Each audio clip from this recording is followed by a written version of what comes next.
ඒයි මෝඩියෝ ඔහොම බලගින් නැතුව මට කිස් එකක් දෙනවකෝ.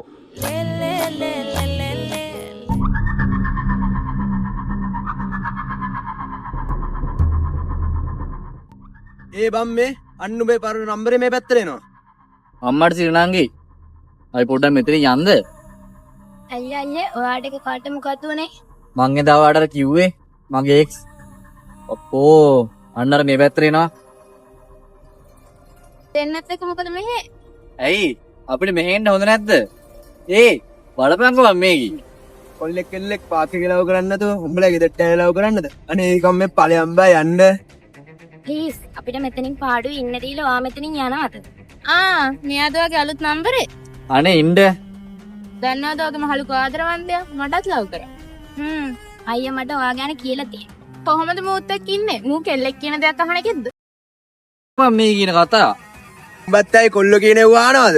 කොල්ලෙක්ට අරුමු කියලා කතා කරන්න එපා. කොල්ලෙක්ට ගෞරවයත්ව කතා කරන්න. ඔය තාත්තට කතා කරන්නේ නැත්නම් කොහොමද? මෙයාට ඕවා කියලා වැඩක් නැහැ. අපි දෙන්නගේ එෆෙයාර් එක නතරලා දැන් ගොඩක් කල්නේ. දැන්වත් මට පාඩුවේ ඉන්න දෙන්නකෝ.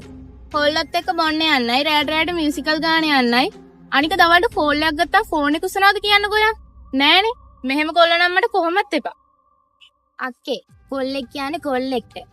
කොල්ලෙක් කොහොමද සමාජයේ නොදෙන ජීවත් වෙන්නේ? සමාජයට බහැලා මිනිස්සු ආශ්‍රය කරලා සමාජයෙන් එළියට එන එක තමයි කොලුකම කියන්නේ. ඔයත් එක්ක ඉද්දි පැය 24ක් මං කෝල් එකේ ඉන්න ඕනේ. ඔෆිස් එකේ හරි පොඩ්ඩක් කෙල්ලේ මාත් එක්ක කතා කරලා මුළු පැය 24ක් මගේ ඔළුව කනවා. මට එපා ලටිවත් එක්ක ඉඳිලන් ඈ. ඒකට කියන්නේ පරිස්සම් කරනවා කියලා. පරිස්සම් කරනවා නෙමෙයි. ඒකට කියන්නේ ඔළුව කනවා කියලා. ඒක තමයි ලොකුම ගොංකම. ආදරය කරද්දි පරිස්සම් වෙන කෙනා කොහොමත් පරිස්සම් වෙනවා. එහෙම පරිස්සම් ගන්න මෝනික් එක් නෙමෙයිනේ මම. මහන්සිලා ගේමක් ගහන කොල්ලෙක් කොහොමත් මහන්සි විතර හරියන්නේ නැහනේ. එයා හොඳ තැනකට යනකම් මං අල්ලන් ඉන්නම්. ඔයා පැත්තකට වෙලා ඉන්න. පිරිමියෙක්ට ගෑණියෙක් ඕනේ ඔළුව කන්න නෙමෙයි. මහන්සි වුණාම නිවෙන්න.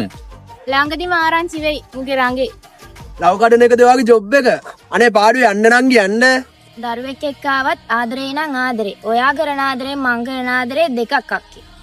ඔයාව තේරුම් ගත්ත ලයිෆ් පාර්ට්නර් කෙනෙකුයි පණ උනත් දෙන්න ඉන්නේ යාළුවෙකුයි කියන්නේ ඔයාගේ ජීවිතේට පට්ට ආශිර්වාදයක්. එහෙම උන් එක්ක ඉන්න කවදාවත් උන් අමතක කරන්න එපා. මොකද ඔයා ගොඩ යන්න දඟලන ගේම උන් එක්ක හිටියොත් ඔයාට ඉක්මනට යන්න පුළුවන්. යාළුවෝ ආදරය කරන කෙනාව මෙන්ෂන් කරලා මේක ෂෙයා කරලා යන්න.